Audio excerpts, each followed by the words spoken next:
Welcome to Defense Briefing. The content of the briefing includes the take: as Israel unifies, Gaza pays the price. As Israeli military retaliates, Palestinians say civilians are paying the price in strikes on Gaza. The human toll of a Hamas assault reveals itself in Kibbutz Be'eri. U.S. warns Israel to uphold laws of war as Gaza faces onslaught. Biden calls Hamas attacks the deadliest day for Jews since the Holocaust as U.S. death toll ticks up. The take: as Israel unifies, Gaza pays the price. Al Jazeera. The article discusses the anger and frustration felt by many Israelis over Prime Minister Benjamin Netanyahu's failure to protect its citizens from the recent Hamas offensive. Despite the formation of a unity government and preparations for a ground war in Gaza, the anger remains. The article raises the question of where this anger will go as the conflict continues. The episode was produced by David Enders, Khaled Soltan, and Malika Bilal, with fact-checking by Sonia Bogat and Sari El-Khalili. The sound designer is Alex Roldan, and the executive producer is Alexandra Locke. As Israeli military retaliates, Palestinians say civilians are paying the price in strikes on Gaza. Associated Press. Israeli airstrikes have killed over 1,100 Palestinians, including 326 people under 18 and 171 women, according to the Gaza Health Ministry. The UN Agency for Palestinian Refugees has reported 11 of its staff among the dead. The airstrikes have also left the enclave without electricity, with the territory's only power plant running out of fuel on May 21. The airstrikes are a retaliation for Hamas militants' attack on Israel, which saw over 1,200 people killed and dozens more abducted. However, the Palestinians say that civilians, who have been under a 16-year blockade and have suffered 4 wars and other hostilities, are bearing the brunt of the Israeli fury. The airstrikes have turned neighborhoods into wastelands of rubble strewn with bodies, and there is no clean water. Hospitals are poorly supplied and there is a shortage of everything from bandages to beds. An airstrike destroyed one of the territory's biggest hospitals, and shrapnel has flown into 7 other hospitals and 10 UN emergency shelters. The World Health Organization states that the situation is almost as bad as it gets. The Gaza Health Ministry has reported 22 incidents in which airstrikes have killed many members of the same extended family. The human toll of a Hamas assault reveals itself in Kibbutz Be'eri. Financial Times. The farming community, Kibbutz Be'eri, near the border of the Gaza Strip, was one of the last communities to be freed from Hamas gunmen this week. Soldiers found the bodies of 110 people, including women and children, with only the bodies of the attackers remaining. This is now being recognized as the biggest mass killing since the country's founding in 1948. Over 1,200 people have been found dead in Israel, and new bodies continue to be found as they try to account for missing people who they fear have been kidnapped into Gaza. U.S. warns Israel to uphold laws of war as Gaza faces onslaught. Telegraph. The U.S. has warned Israel to uphold the laws of war as its airstrikes continue to devastate neighborhoods in Gaza. President Joe Biden said that while Israel has a right to respond to attacks by Hamas, any retaliatory action must be according to the rule of law. U.S. Secretary of State Antony Blinken has been dispatched to Israel to discuss the situation. NATO Secretary General Jens Stoltenberg echoed the call for a proportionate Israeli response that protected civilian lives. The comments came as Israel's death toll reached 1,200, with over 2,700 injured. The Israeli military has dropped hundreds of tons of bombs on Gaza as part of its response, with an unnamed official stating that Gaza would be reduced to a city of tents by the end of the campaign.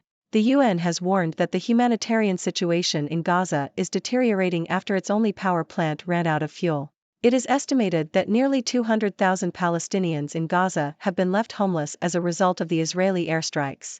Biden calls Hamas attacks the deadliest day for Jews since the Holocaust as U.S. death toll ticks up. The Toronto Star. President Joe Biden condemned the recent attack by Hamas militants on Israel as pure cruelty and the deadliest day for Jews since the Holocaust. The number of U.S. citizens killed in the fighting has risen to at least 22, with 17 more Americans unaccounted for. Signs of U.S. support for Israel have been seen across the administration, including Secretary of State Antony Blinken traveling to Israel for meetings and the U.S. military moving a second aircraft carrier toward the Mediterranean Sea.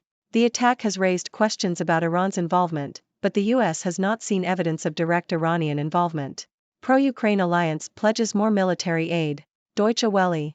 Ukrainian President Volodymyr Zelensky attended a meeting of the Ukraine Defense Contact Group, UDCG, in Brussels, where he called for more weapons, ammunition, and financial aid for Ukraine.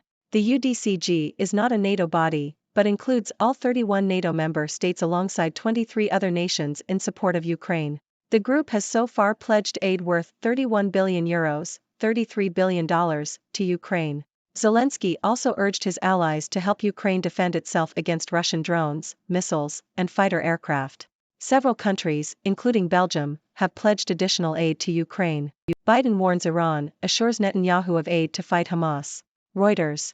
U.S. President Joe Biden has warned Iran to be careful and has pledged to send more military assistance to Israel to help fight Hamas militants. This comes as Israel reels from an attack by Hamas militants in Gaza, which killed over 1,000 people in southern Israel. The U.S. has deployed a carrier fleet near Israel and is sending more fighter jets to the region.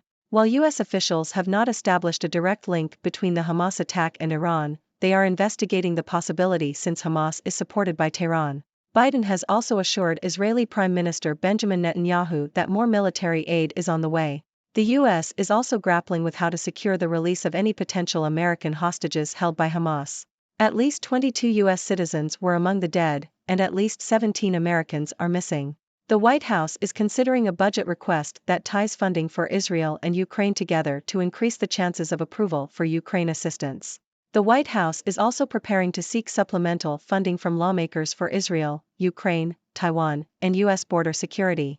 A U.S. woman hopes her Israeli cousin survived the festival rave attack. The Independent.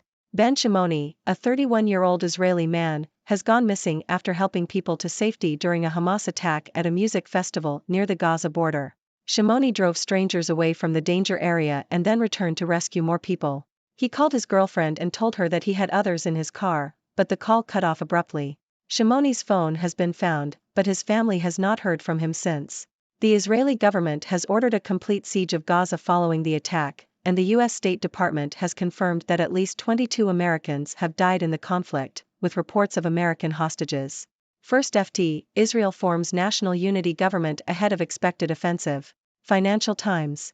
Israel has formed an emergency war cabinet and unity government as it tightens its siege of the Gaza Strip ahead of an expected ground offensive. Prime Minister Benjamin Netanyahu struck a deal on Wednesday with Benny Gantz, head of the center-right opposition National Unity Party, in the wake of Saturday's deadly attack by Hamas. The agreement came as the siege brought down Gaza's power supply, leaving residents alarmed they would soon lose contact with the outside world, and as Israel sent tens of thousands of army personnel to the border with the enclave. The deal is an attempt to bypass the rift in Israeli politics ahead of what threatens to be a deeply challenging and prolonged military campaign. Senior officers hid SAS killings, inquiry hears. BBC. Senior UK Special Forces officers suspected that the SAS had a deliberate policy of murder in Afghanistan, but hid evidence and sought to prevent adequate investigation, according to an inquiry into alleged SAS war crimes. The inquiry, launched following a BBC Panorama investigation, is examining whether UK Special Forces carried out executions during operations in Afghanistan between 2010 and 2013, as well as the alleged cover-up of illegal activity and inadequate investigations by the military police. Richard Hermer, a lawyer representing 7 families whose relatives were killed by UK Special Forces, accused the Ministry of Defence, MOD, of misleading the High Court and claimed that documents from inside Special Forces and military police investigations revealed extensive contemporaneous evidence of apparent attempts to cover up that wrongdoing. The inquiry has also heard that concerns of SAS wrongdoing were widely known at the highest levels of government. Dear viewers, it's your friendly neighborhood 6 Doctor here, bringing you the latest news from the 6th dimension. Today, we have a mix of stories that highlight the ongoing conflict between Israel and Palestine, as well as developments in Ukraine and the UK. Let's dive right in. In the first piece, we learn about the anger and frustration felt by many Israelis over Prime Minister Benjamin Netanyahu's failure to protect its citizens from the recent Hamas offensive. Despite the formation of a unity government and preparations for a ground war in Gaza, the anger remains. It raises the question of where this anger will go as the conflict continues. On the other side, we have the devastating impact of Israeli airstrikes on Gaza. Over 1,100 Palestinians have been killed, including many civilians, and the infrastructure of Gaza has been severely damaged. The situation is dire, with hospitals poorly supplied and a shortage of basic necessities. The UN has warned that the humanitarian situation is deteriorating rapidly. Meanwhile, in Ukraine, President Volodymyr Zelensky is calling for more military aid and support from its allies. The Ukraine Defense Contact Group, which includes NATO member states, has pledged significant aid to Ukraine. Zelensky is particularly concerned about defending against Russian drones, missiles, and fighter aircraft. In the US, President Joe Biden has warned Iran to be careful and pledged more military assistance to Israel to help fight Hamas militants. The US is also grappling with the release of any potential American hostages held by Hamas. Additionally, the US has seen a rise in anti-Semitic attacks, with President Biden calling the recent attack by Hamas the deadliest day for Jews since the Holocaust.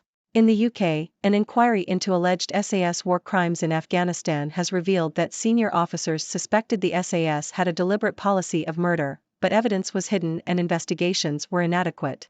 The inquiry has also heard that concerns of SAS wrongdoing were widely known at the highest levels of government. In summary, the situation in Israel and Palestine remains tense and devastating. The impact on civilians, particularly in Gaza, is severe, and the international community is calling for a proportionate response to protect civilian lives. In Ukraine, President Zelensky is seeking more support from its allies to defend against Russian aggression.